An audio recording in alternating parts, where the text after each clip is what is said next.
Dananastada. Good morning, and welcome to our council chambers. The council chambers symbolizes a beaver's home because we're beaver people, and this is this symbolizes the home of the nation. I'd like to Siksika to our elder for the blessing and the opening prayer and the drummers. I'm pleased to welcome everyone here today for this very important announcement. Premier, ministers, welcome to Tsuut'ina. I am pleased that many members of council and staff from the social development portfolio are also with us today. Their work has been key to this important event. To the media, I am grateful that you are here to mark this announcement and to tell this important story to our citizens and to all Albertans. I will offer more thoughts later after the official announcement, but at this point, I'm very pleased to call upon our Premier, the Honourable Premier Danielle Smith.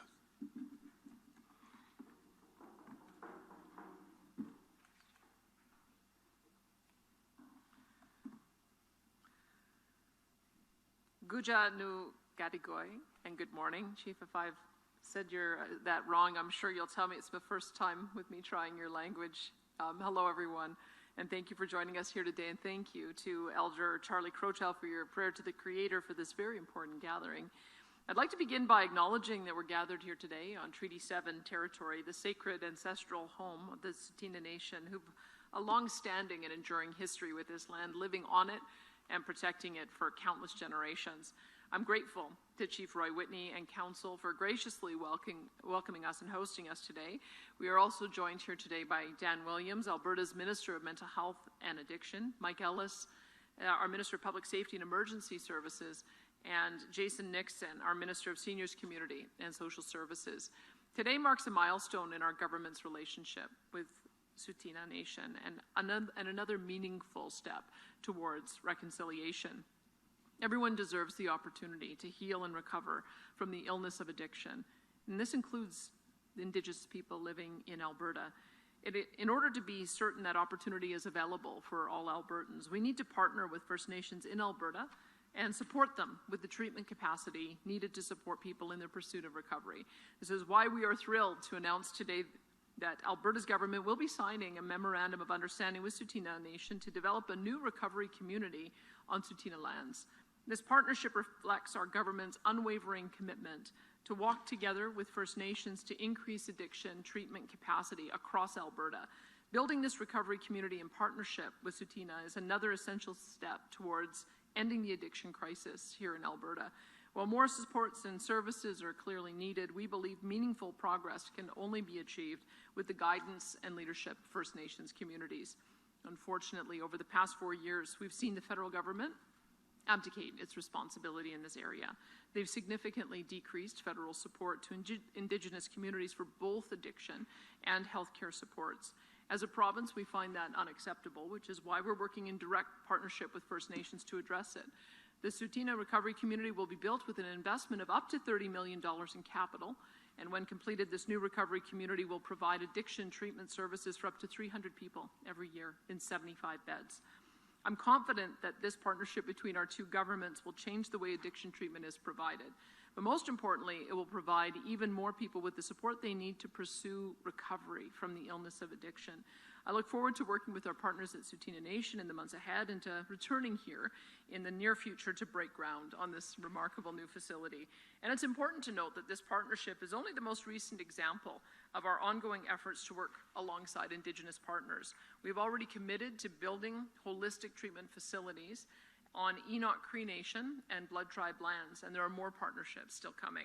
These holistic treatment facilities will support both Indigenous and non-Indigenous people from across the region. Indigenous culture has a lot to teach us about holistic healing, and I'm excited to see this recovery community being brought to life in collaboration with Tsuut'ina. And I also want to reiterate my thanks to Chief Whitney for partnering with us, and I will turn it back over to him.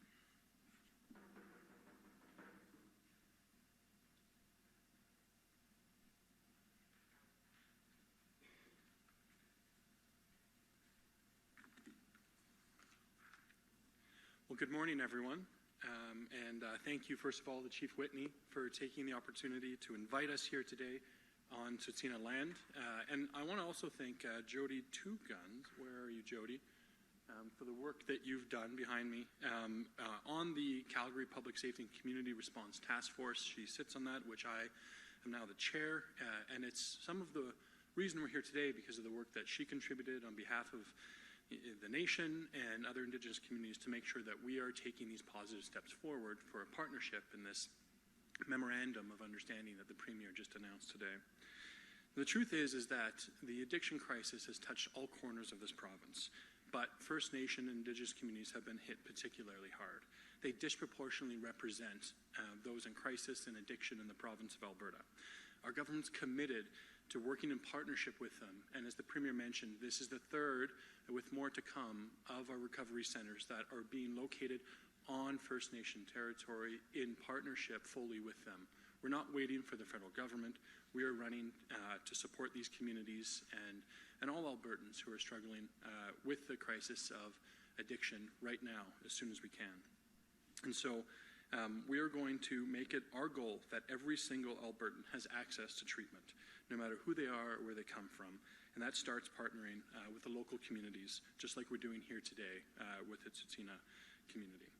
So this idea of recovery community is something that plays an important part in our continuum of care in Alberta and how we are choosing to respond to the addiction crisis that's plaguing so many of our communities. And the idea of it being a recovery community is very important. They offer holistic, community-centered, long-term treatment for those suffering from addiction and a supportive environment with what they need.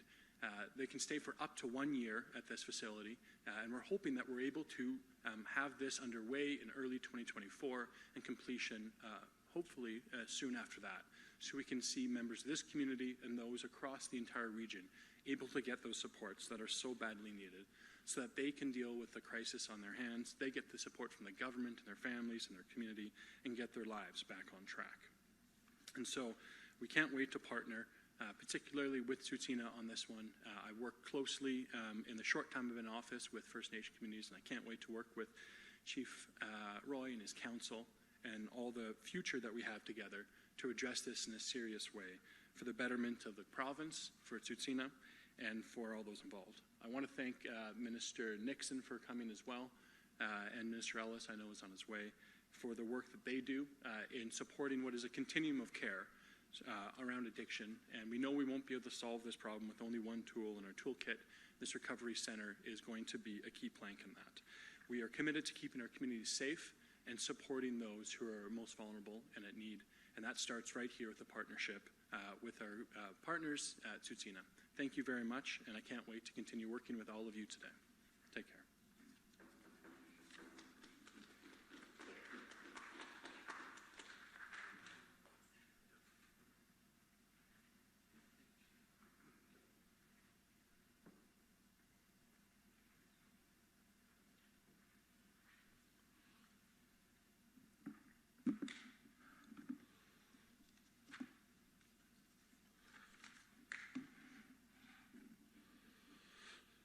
It's a beautiful day outside, and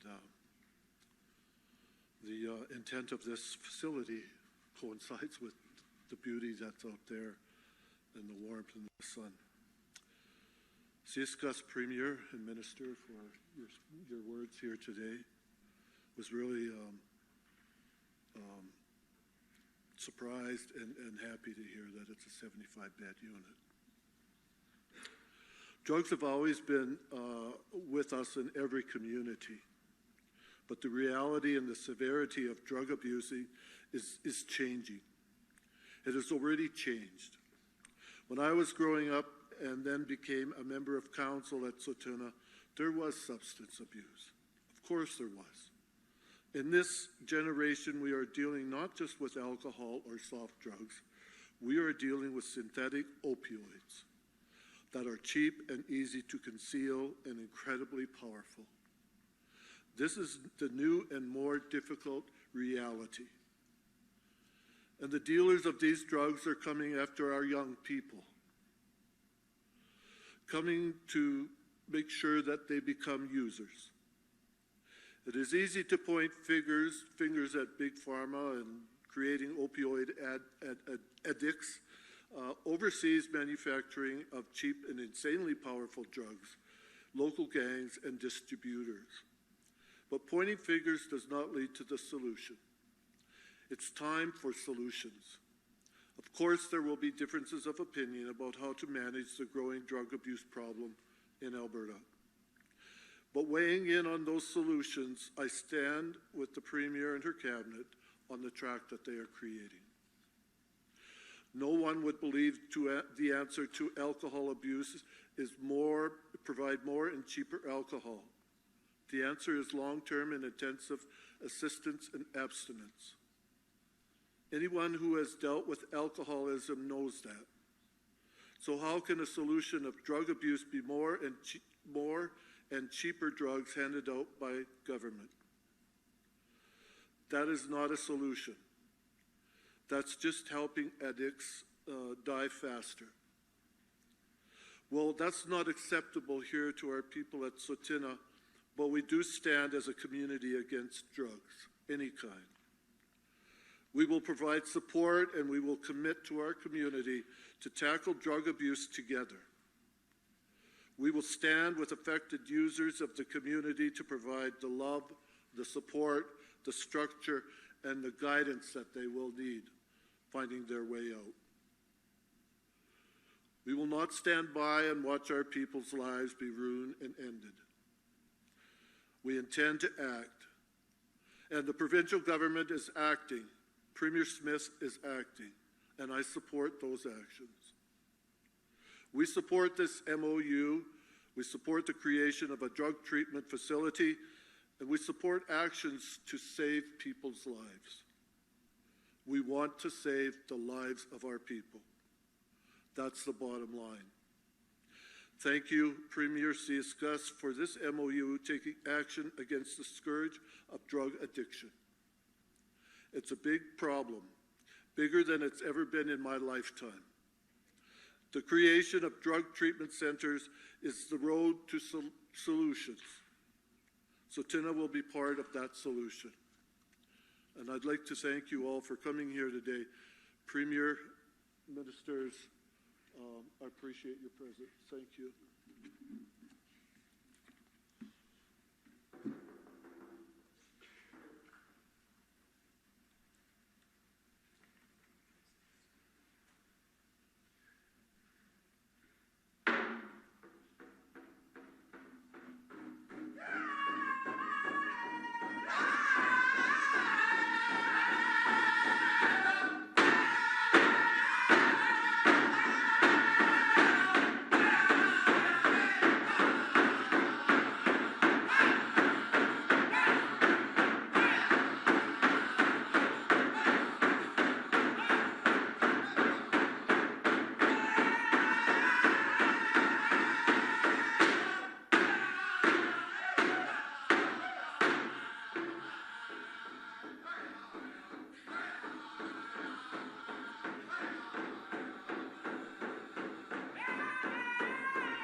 Thank you. And now with that, we'll head into the media Q&A for today's event. Just a reminder, we'll be doing one question, one follow-up. Please state your name and outlet. As you get to the mic, for those in person, please make your way to the microphone to the right of the cameras. And we'll start off here in the room and then go on to the phones. So at the mic, feel free. Premier, I understand this is the MOU that's signed today, the commitment to get this done. Do we have any more specifics on timeline, cost to build, those kinds of things? I understand that the chief is going to have both Dan Williams and my chief of staff hang back to identify a location. Of course, if there's already a service site, it'll be a lot faster to be able to get the shovels in the ground. But we'll have more details about that once we hear what the nation has decided for where they want the location sited. And 75 bed? I'm seeing, Marshall, not everybody seems surprised by that one, yeah, but 75 bed. There are going to be some that we announced that will be a little bit smaller, but 75 bed will be the facility here. All right, and follow if I can with the chief, please. Just in terms of the numbers, the 75 beds, the MOU being signed, you talked about the need for this. What does this mean for the nation? Well, it gives our opportunity for our homeless people to find a place where they can recover and help them get off the streets. You know, we need to be able to support our people, it doesn't matter where they are. And the addiction of the new opioids it's not as bad as other areas, but it is still bad. Anytime you lose one to that opioid, it really affects the whole nation. So the intent is that, you know, we work with all of our people to find some way of recovery. Thanks. Thank you, and we'll go to our next question at the mic here. Tyson Flora with CTV. Premier, this one for you, a little off topic, just in regards to over the weekend, of course, we saw in central Alberta a devastating tornado rip through parts of central Alberta. Do you have any plans this week to go visit the area, speak with people in that area, and what is the province doing to maybe help assist some of those that have lost pretty much their livelihoods and homes? Yeah, I had somebody in the area contact me, I think within 20 minutes of the tornado touching down, to tell me of the damage. And I contacted the Minister of Public Safety and Emergency Services right away to make sure that if they needed help, we were there to provide it. I know that the local MLA, Speaker Nathan Cooper, has been there and assisting in whatever way they need. An inquiry that Minister of Municipal Affairs Rick McIver gave yesterday about whether he wanted them to stop in. They said the timing wasn't quite right. Politicians aren't always helpful when they're in the middle of a cleanup. So we want to make sure that we're there at a time that makes sense for the community. And so I've got an open door so that when it isn't appropriate for either myself or Minister Ellis or Minister McIver to visit, we're happy to do that. And we're on standby if they need any additional help. As I understand it, most of the homes will be able to get compensation through private insurance. And there may be other things that we can do if there's damage to infrastructure that needs to be supported. And just to follow up in regards to the port strike out in Vancouver, I know your Minister of Economic Corridors and Transportation, Devin Dreeshen, over the weekend says he wants to see the feds pull out every stop possible to get this thing stopped. We do know that there's a few federal ministers and some big names coming this week with Stampede approaching. What are those conversations going to be like with the feds, and what are you hoping comes from those conversations about stopping that strike? Yeah, well, I have a meeting with the Prime Minister on July the 7th, and of course this will be a topic of conversation. The Parliament isn't scheduled to return until September, and from what I've seen, the two parties seem to be moving further away rather than closer together. This would be devastating for Alberta. Alberta had, as I understand it, in 2021, $12.4 billion of goods go through British Columbia ports, and so every single day we are seeing disruption. I'm going to be attempting to arrange a call with the industry partners at the negotiating table, but our request has been that Parliament needs to return to end this and to order people back to work. It is an essential service, and it is massively disruptive to our economy and the economy of Saskatchewan. Saskatchewan has also weighed in as well.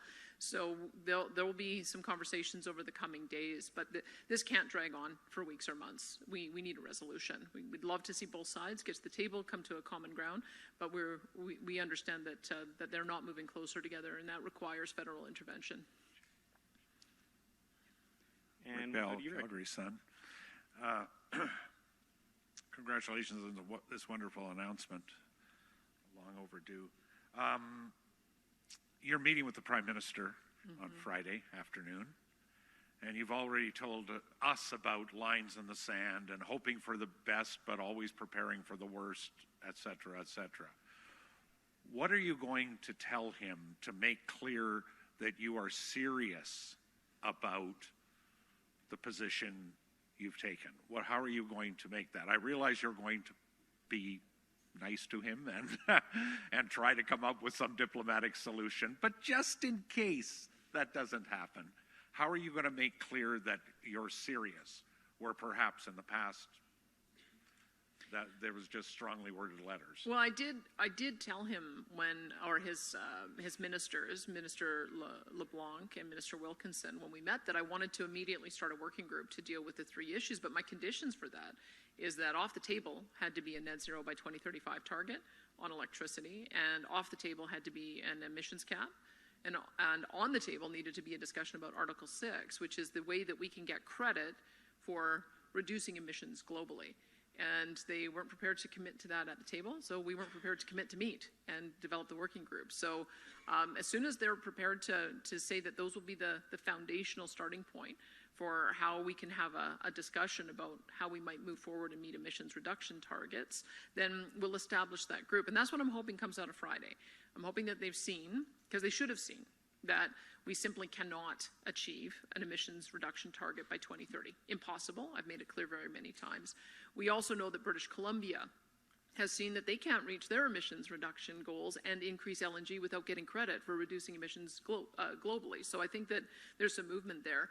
But all you have to look at is the electricity rates in this province and the fact that the natural gas producers have been reluctant to come forward with new projects because of the uncertainty that the federal government has created. That creates instability in the grid, it creates a lack of reliability, and it creates an affordability crisis. So we are seeing today the consequences of that uncertainty. And they also know it is impossible for us to achieve a net zero grid by 2035. So I've had to be fairly firm in putting those messages forward, and we'll see if we've managed to have a breakthrough. Again, I still remain hopeful. I will let you know after our meeting whether that hope is misplaced or whether or not we have something to agree to go forward on. How do you assure Albertans, because I have a lot of readers every time I mention this, you versus Trudeau, who want confidence that somehow you will not be charmed out of your position or threatened out of your position or just change your position, that you'll stand firm when standing firm is the action that will be required. So how do you reassure Albertans that you will stand firm for the province no matter what the Prime Minister does or doesn't say? Well, I can tell you the next step is going to be asking if the 3 other provinces who find themselves in this position, Saskatchewan, New Brunswick, and Nova Scotia, all 4 of us have a significant amount of hydrocarbon fuel on our power grid. All 4 of us have said that it is unachievable to get to a 2035 target. So there'll have to be some collective action if it comes to that. And we also have the Council of the Federation.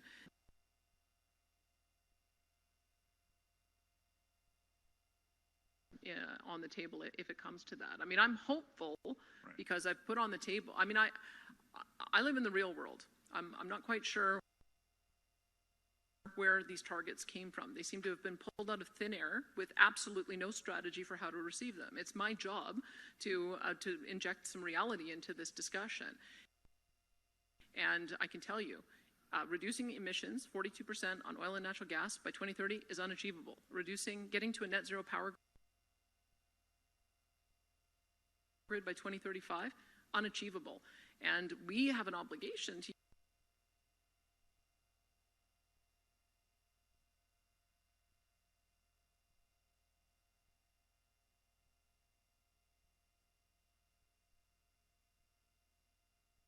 use our great technology to be able to reduce emissions globally. It helps with the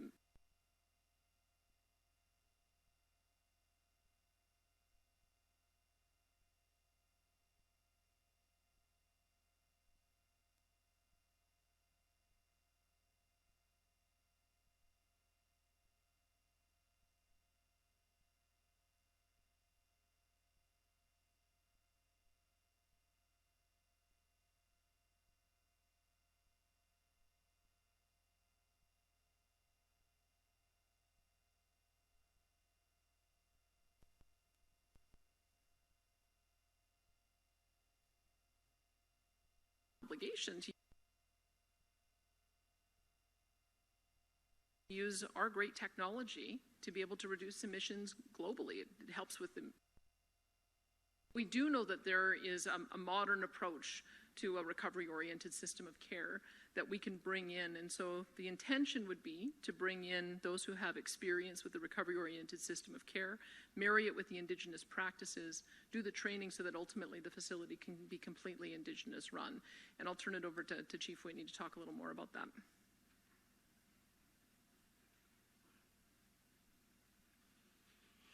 I'm going to also request Jody Two Guns to come up and give some content to that question. She's our executive director for wellness, the program, and that covers all of the programs like health, social development, working with the community. And in the event, she's been working with the Premier staff as well as the minister. So the intent is there will be a facility within that facility that will allow for the cultural requests that people want to have to come in, whether it be an elder, whether it be someone from a professional basis. The designing of programming, it might be in general, but what will come out of it is what they request themselves, and I mean the clients, to be able to assist them in their recovery, because they're not all going to be at the same level. So, we need to be able to deal with the issues that are there, and those opioids are, that's new, and it causes death immediately if taken over in overdose. But Jody, do you want to answer the rest of that, please?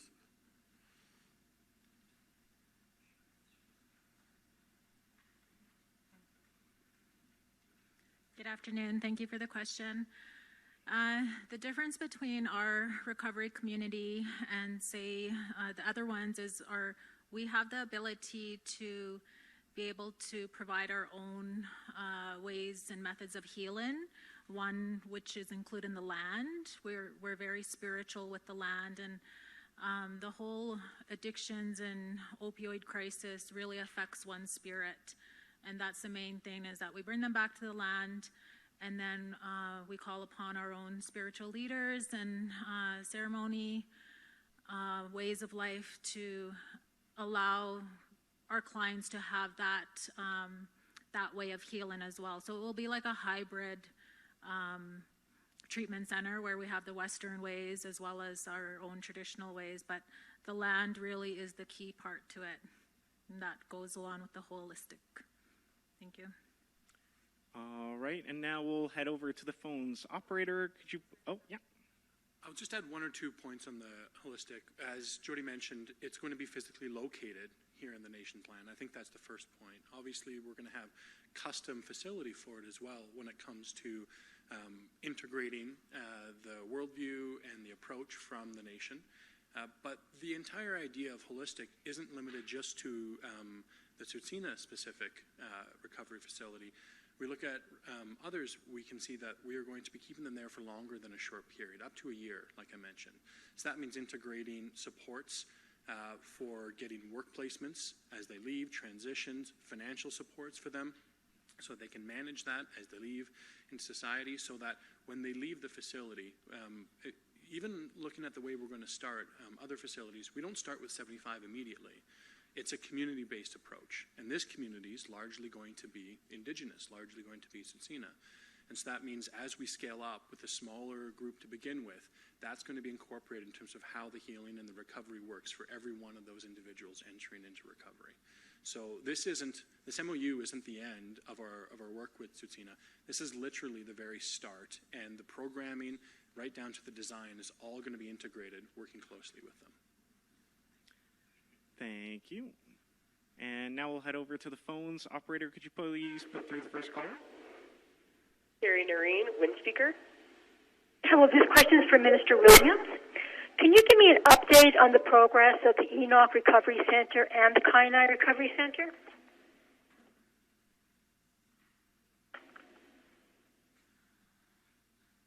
Thank you very much for the question. Happily, I had the chance to visit the progress at Enoch, or pardon me, I haven't had the chance to visit Enoch yet, but I'm hoping to very soon. We're hoping to have that online. It's the first and the farthest along of the recovery centers based on nation territory across Alberta.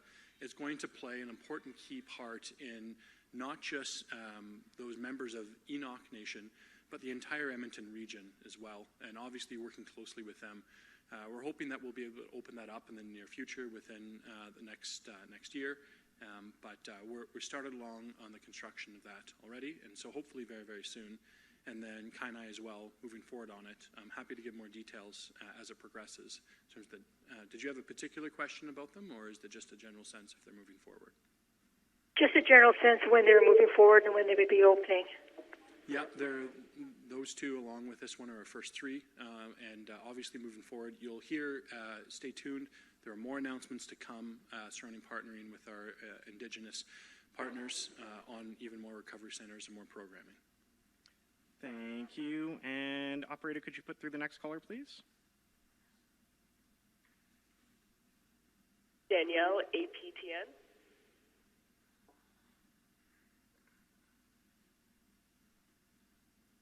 And you might be muted, Danielle. Are you on the line there?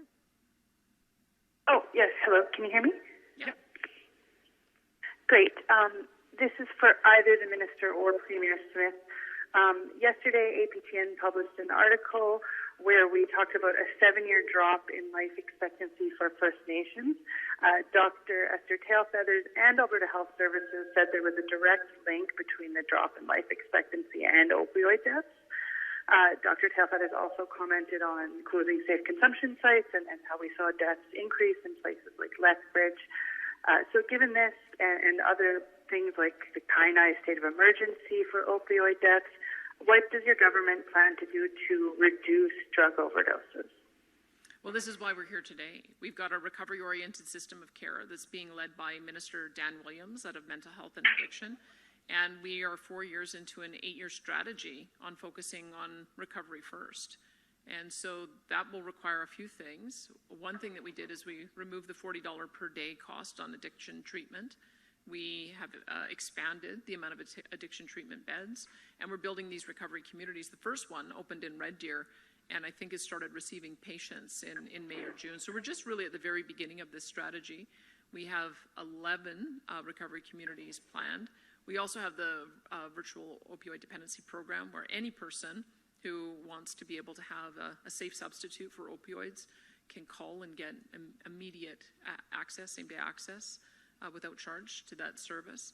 And we're going to continue working on putting recovery first. We, as I understand the most recent problem, we now have fentanyl on the street that also contains tranquilizers, which makes naloxone less effective.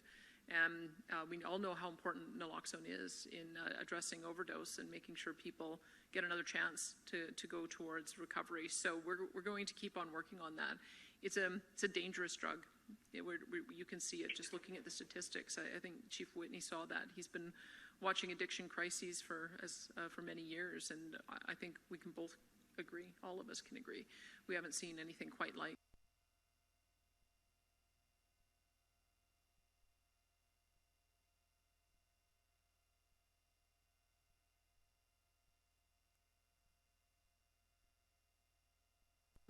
This fentanyl crisis that we have. But I'm very confident in the work that Minister Williams is doing, and we're going to continue to press forward.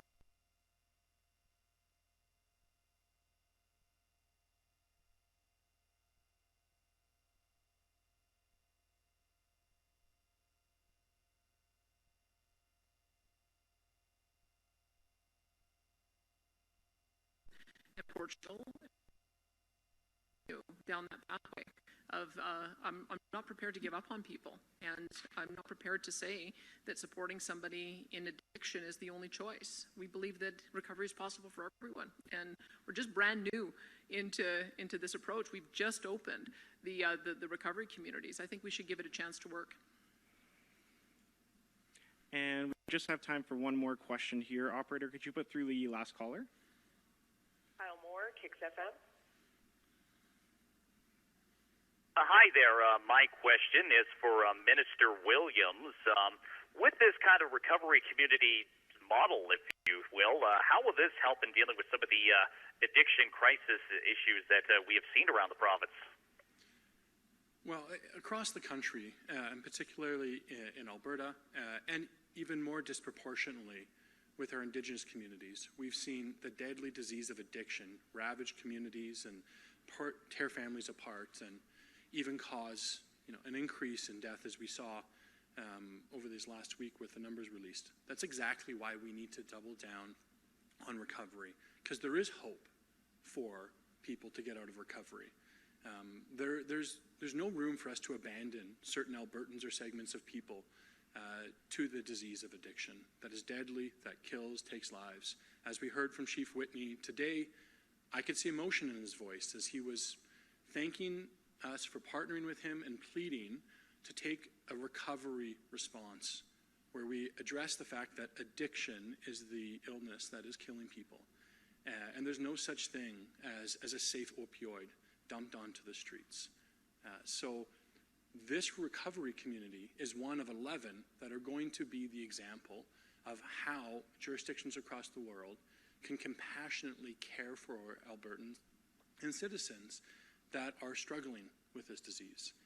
And to not do this, I think, would be a moral failure on our part as a government, and that's why the Premier, with her leadership, has shown such a great example of when she says, I'm not prepared to leave people behind, I'm not prepared to abandon them to addiction. And that deadly disease is something that we need to address seriously. And so I think that the fact we see these deaths from addiction, especially with deadly drugs like opioids, fentanyl, for example, it reinforces how important it is that we move forward as quickly as possible with this system of care. Because the alternative, I think, is something I can't allow my children and grandchildren to grow up in a world where we're just propagating that problem, where it's inevitability that more and more addictions happen because there are just more and more access to those deadly drugs. And did you have a follow-up, Kyle? Yes, as a follow-up to that, when it comes to the sort of the kind of locations of these recovery communities, obviously you get the announcement here for Tsuut'ina. Is there anything, I guess, in the works for kind of further north here, like will one of these sort of be in the Peace region, that kind of thing? Stay tuned. Obviously, I don't want to make commitments just yet in terms of exact locations, but like I said, we're planning 11 as of right now, and they will be places where we need the most care. Especially for folks with the lowest recovery capital, the folks who have the most despair and do not see the path out. It's going to be these sorts of recovery centers, partnering with local communities that help us bring that out. So stay tuned for more of that. And of course, there's going to be support for Albertans. My goal is to make sure that there is not any kind of wait time for anyone that needs recovery, that they can go straight into it in the province of Alberta. Because I think that's the only compassionate, the only moral response we have to this addiction crisis. Thank you, and that'll conclude our press conference for today. Thank you, everyone, for joining us.